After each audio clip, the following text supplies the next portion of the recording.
अफवाह तंत्र, इसके बारे में अपन थोड़ी सी चर्चा करते हैं।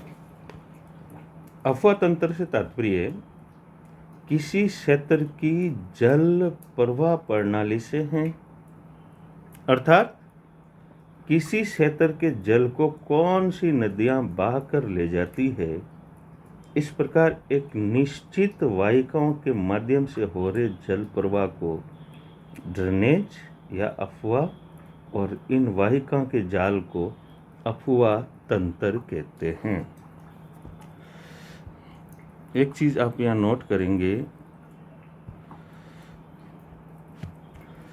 कि ये एरिया है, ठीक है ना, ये एरिया है,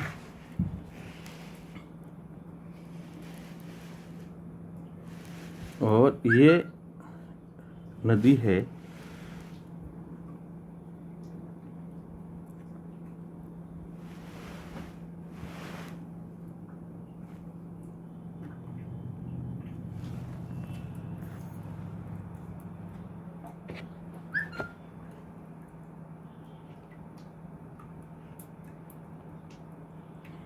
तो ये जो बना ना, वो अफवाह तंत्र, यानी कि ये अफवाह तंत्र, ठीक है ना, ये क्या है, अफवाह तंत्र है। यानी कि इस एरिया का पानी इस वाहिका के द्वारा, ये मुख्य वाहिका है और ये छोटी मोटी वाहिकाएं हैं, ये अफवाह तंत्र कहलाता है। क्या कहलाता है? अफवाह तंत्र। अफवाह तंत्र कहलाता है।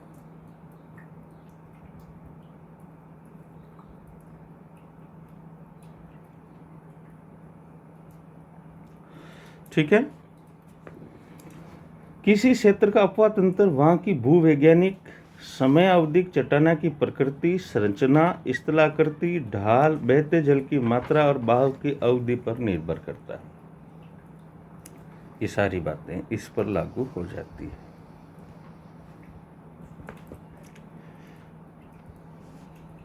भारत नदियों का देश है। भारत के आर्थिक विकास में नदियों का महत्वपूर्ण योगदान रहा है।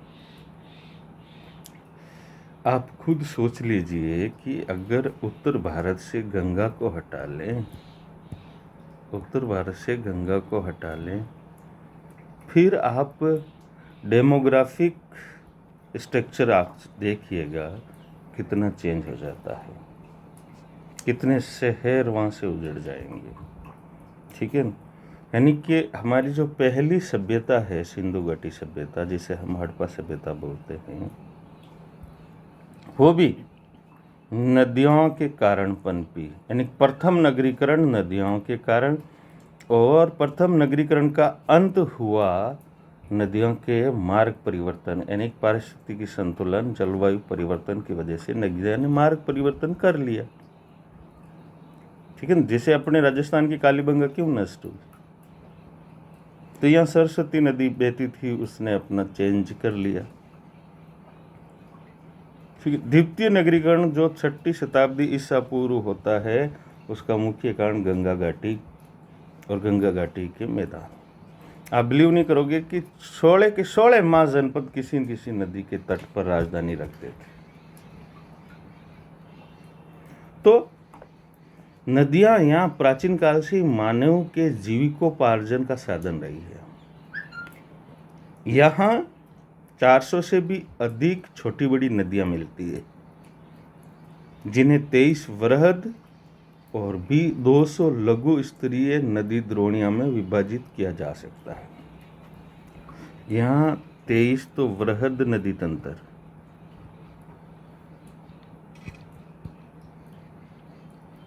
और 200 लघु नदी तंत्र। मैं तंत्र की बात कर रहा हूं ना।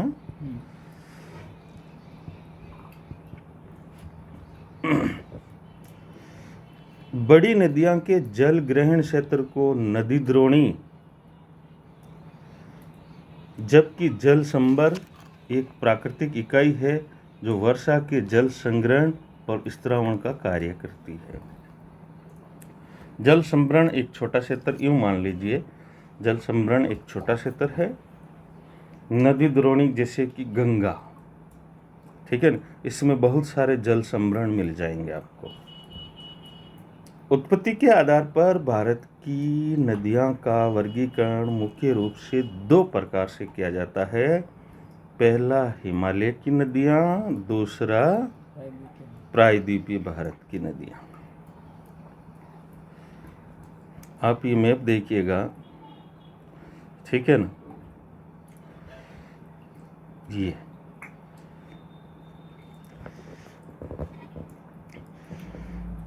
इन दोनों नदी तंत्र के बीच अफवाह लक्षणा और जलीय विशेषताओं में महत्वपूर्ण अंतर पाया जाता है। अफवाह लक्षणा तथा जलीय विशेषताओं में महत्वपूर्ण अंतर पाया जाता है। कैसे? हिमालय की उत्पत्ति के पूर्व तिब्बत के मानसरोवर झील के पास से निकलने वाली सिंधु, सतलज और ब्रह्मपुत्र, आप यहाँ देखिए, ये सिंधु है, ये हिमालय की उत्पत्ति से पूर्व, ये सतलज है और ये ब्रह्मपुत्र है। तो एक चीज तो आपको याद रखनी होगी कि ये हिमालय की उत्पत्ति से पूर्व।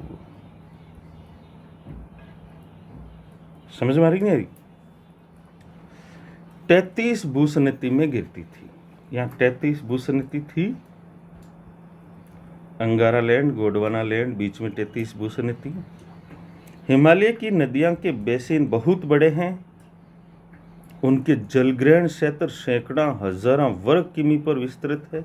उदाहरण के लिए गंगा नदी का जलग्रहण क्षेत्र, आप गंगा नदी देखिए, ये गंगा, इसका जलग्रहण क्षेत्र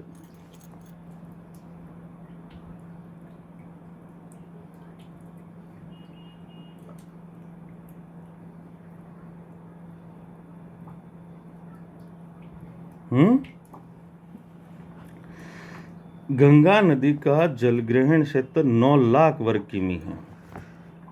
चूंकि हिमालय की नदियां पूर्ववर्ती नदियां के उदाहरण हैं, मतलब हिमालय के उत्थान से पूर्व ही प्रवाहित होती थी एवं हिमालय के उत्थान के क्रम में निरंतर अपरदन भी करती थी। पूर्ववर्ती नदियां हैं, हिमालय नहीं था तब भी नदियां थी। तिब्बत के पठार से निकलती, भूषण नदी इसमें गिरती, धीरे धीरे हिमालय बना तो उसको काटती गई, और जो काटा हुआ गाद था वो 33 भूसनति, जिसे 33 सागर में गिरती थी। अतः इनके द्वारा महाखंडा, क्योंकि हिमालय, अब जैसे एक्चुअली महाखंड को आप कैसे समझेंगे, जैसे ये हिमालय बहुत ऊंचा हिमालय है, ठीक है ना, ये हिमालय की बहुत ऊंची चोटी है। अब पूर्ववर्ती नदियां के द्वारा इस एरिया को तो बढ़ने ही नहीं दिया। समझ में आ रही नहीं आ रही? तो ये महाखंडा का निर्माण करती है। समझ में आ जाना चाहिए आपको।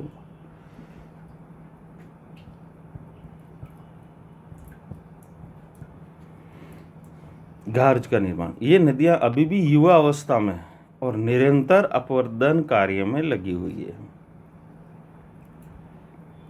हिमालय की नदियां में वर्ष भर जल रहता है, क्योंकि वर्षा जल के अतिरिक्त हिम के पिघलने से भी इन्हें जल की आपूर्ति होती है। अतः ये सदा नीरा नदियां हैं। मैदानी क्षेत्र वर्ष भर नौकायन के लिए उपयुक्त होता है। आप जानते हैं कि हमारा राष्ट्रीय आंतरिक जलमार्ग जो है नंबर 1, वो इलाहाबाद टू हल्दिया वाला है, यानी कि उत्तर भारत की नदी है। ये नदियां पर्याप्त मात्रा में उपजाऊ जलोढ़ अवसादों का भी निक्षेपण करती है। जलोढ़ अवसाद, ठीक है ना, यानी कि जो मृदा बहा कर लाई जाती है उनका जमाव करती है। मैदानी भागा में ढाल की न्यूनता के कारण ये विसर्पा का भी निर्माण करती है, उत्तर भारत की नदियां। एक्चुअली में ढाल कम है और गाद लेके आई तो ये नदी आई, यहाँ गाद जमा हो गई तो इधर से चली गई, ठीक है ना, यूं बहने लग गई और बीच में गाद जमा हो गई। फिर धीरे धीरे ये गाद वापस कटने लग जाएगी तो ये गोखूर झील भी बन जाएगी। तो नदी विसर्प, गोखूर ये मैदानी क्षेत्र में मिल जाती है आपको इन नदियों के द्वारा बनाई गई। ये प्राय अपना मार्ग भी बदल लेती है। इनमें सिंचाई की ज़्यादा संभावनाएं हैं। इसका मात्र कारण इतना ही है कि क्योंकि वर्ष भर पानी रहता है। हिमालय की नदियों को 3 प्रमुख नदी तंत्रों में विभाजित किया जा सकता है। एक तो पहला तो सिंधु तंत्र, ये वाला,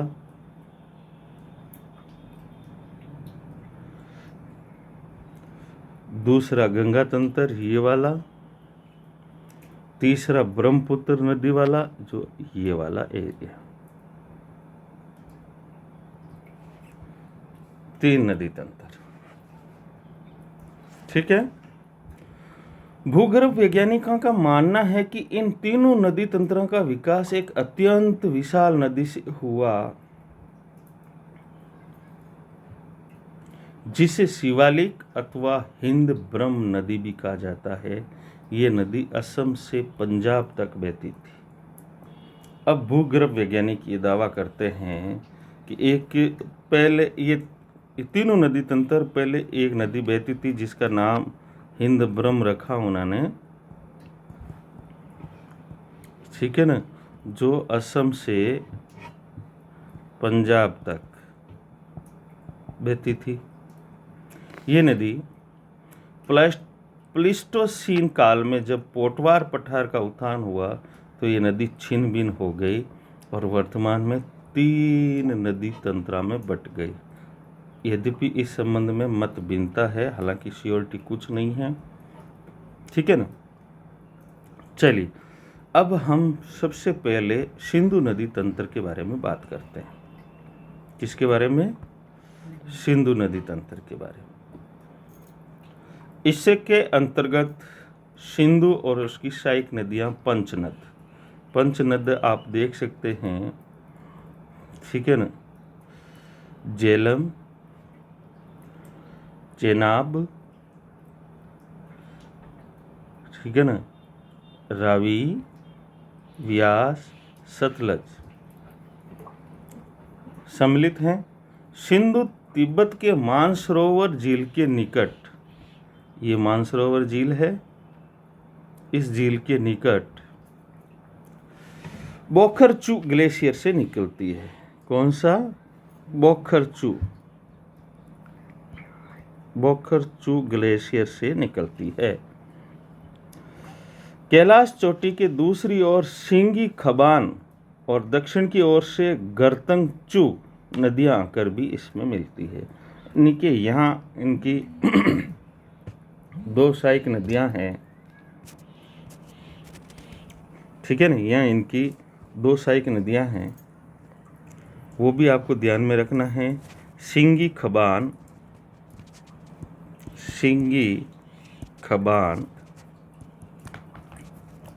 और गर्तंगचू।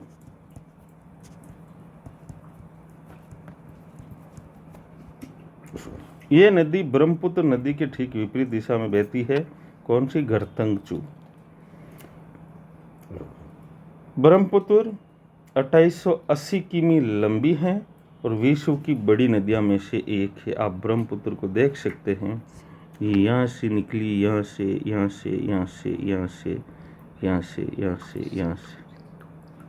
नहीं, ब्रह्मपुत्र नहीं, सिंधु के बारे में बात कर रहा हूँ मैं, ठीक है ना। भारत में इसकी लंबाई 1114 किमी है, ये वाला एरिया, तथा इसका संग्रहण क्षेत्र 11.65 लाख वर्ग किमी है। यानी भारत में 3,21,000 वर्ग किमी है। यानी परीक्षा में प्रश्न पूछे कि सिंधु तंत्र का जल संग्रहण क्षेत्र भारत में ज़्यादा है पाकिस्तान में, तो पाकिस्तान में ज़्यादा है। चलिए भारत पाक जल समझौता, जिसे सिंधु जल समझौता के नाम से जाना जाता है, ठीक है ना। सिंधु और उसकी सहायक नदियों में झेलम और चेनाब के केवल 20% जल का ही उपयोग कर सकता है। सिंधु जल समझौते के अनुसार भारत कितना 20% जल का उपयोग कर सकता है। सिंधु नदी की बाईं ओर से मिलने वाली पंजाब की 5 नदियां, जो मैंने बताया अभी, सतलज, व्यास, रावी, चेनाब और झेलम सबसे प्रमुख हैं। ये पांचों नदियां संयुक्त रूप से सिंधु की मुख्य धारा से मिठानकोट, जो एरिया है ना, ये मिठानकोट कहलाता है।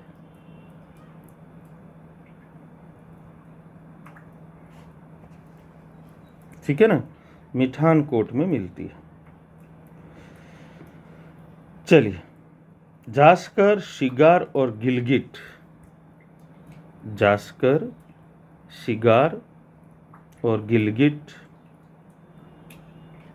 सिंधु के बाईं ओर से मिलने वाली अन्य प्रमुख नदियां हैं।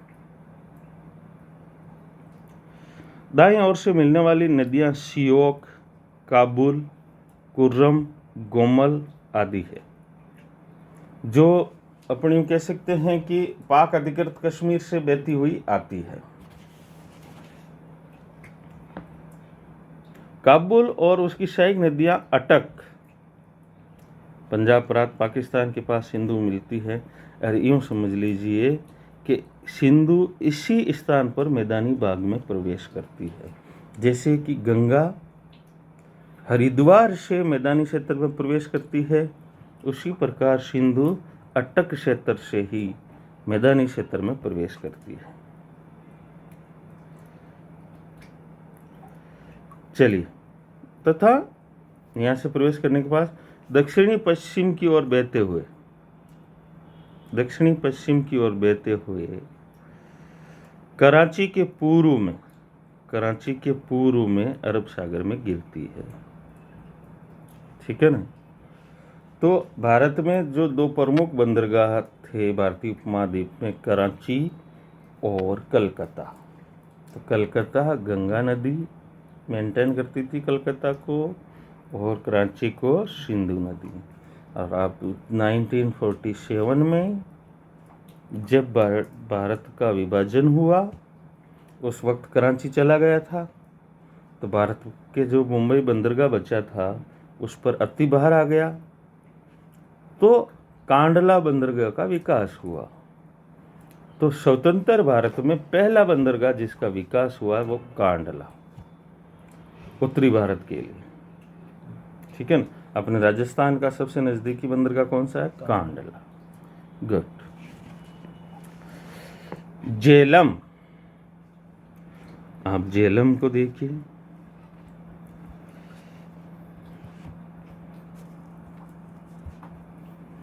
सिंधु की सहायक नदी है, जो कश्मीर घाटी के दक्षिणी पूर्व में पीर पंजाल पर्वत की पदस्थली से वेरीनाग झरने से, किससे?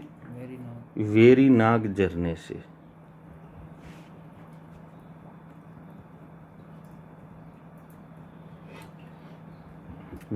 झरने से निकलकर 212 किमी की लंबाई में उत्तरी पश्चिमी दिशा में बहते हुए प्रवाहित होकर वुलर झील में मिल जाती है। ठीक है, वुलर झील में मिल जाती है। श्रीनगर इसी तट पर स्थित है। आपको परीक्षा में प्रश्न भी पूछा जा सकता है, श्रीनगर, वुलर झील, ठीक है ना, ये किस नदी तंत्र से? झेलम से। ये पुनः आगे बढ़कर मुजफ्फराबाद से मंगला तक भारत पाक सीमा के लगभग समानांतर प्रवाहित होती है। भारत पाक सीमा के समानांतर प्रवाहित होती है।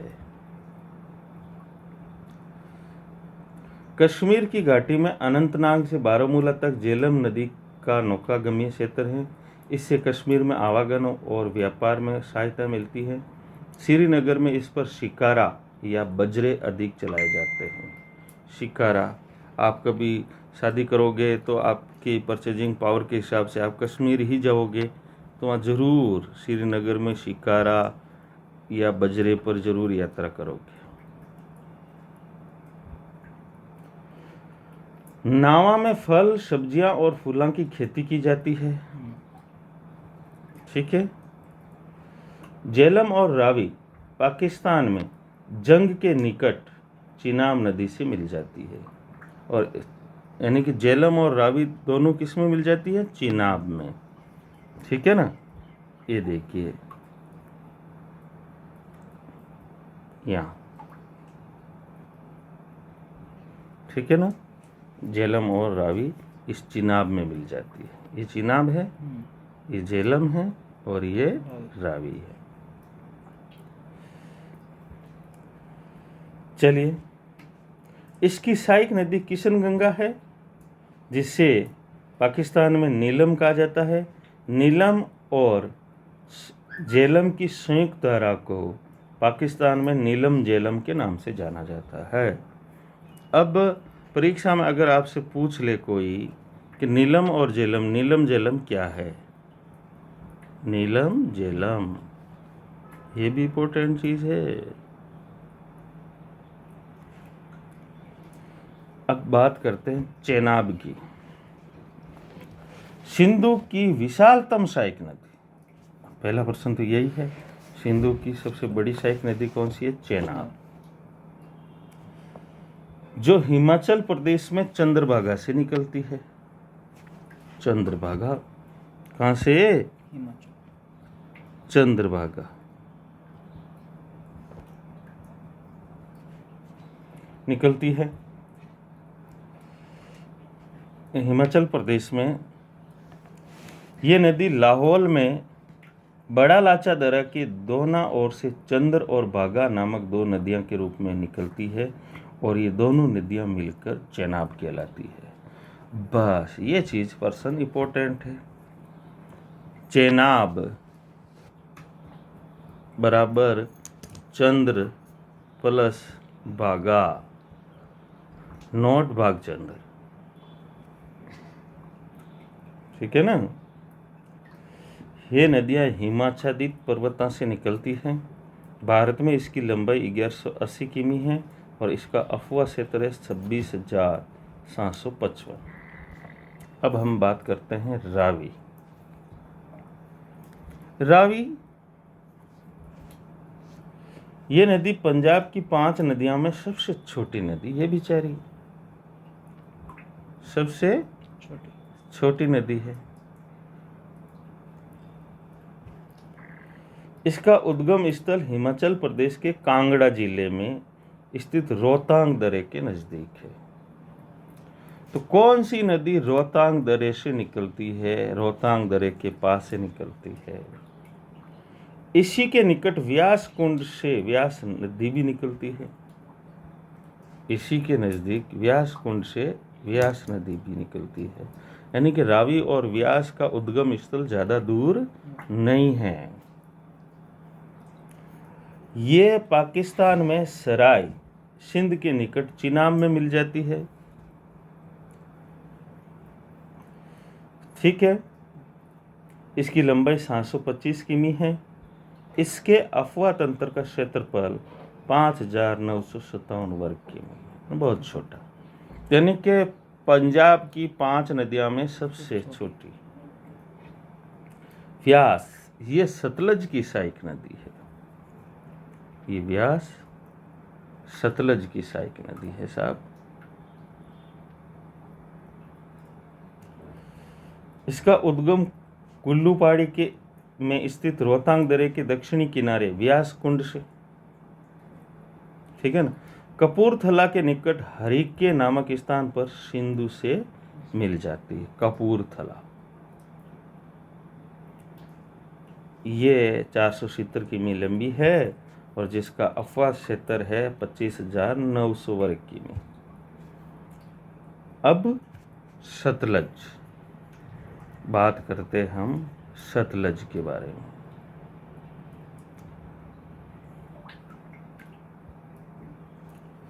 ये चिनाब की सहायक नदी ये मानसरोवर झील के समीप स्थित राक्षस ताल झील से निकलती है। किससे? राक्षस ताल झील।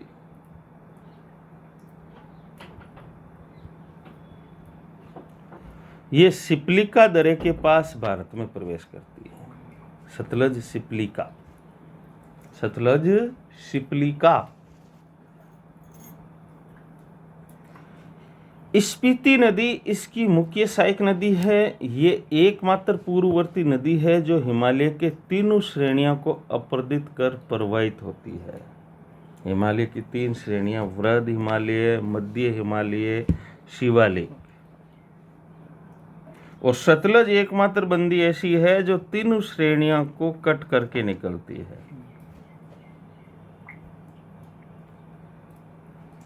पूर्ववर्ती नदियां, भाखड़ा नागल बांध सतलज नदी पर ही बनाया गया है। भारत तिब्बत सतलज घाटी से होकर गुजरता है। भारत तिब्बत मार्ग सतलज घाटी से होकर ही गुजरता है। अभी तिब्बत में बड़ी समस्या चल रही है वो दलाई लामा को लेकर। भारत में इस नदी की कुल लंबाई 1050 किमी है, जो 28,090 वर्ग किमी क्षेत्र में प्रवाहित होती है। इस प्रकार ये सिंधु जो नदी तंत्र है ना, आपका कंप्लीट होता है।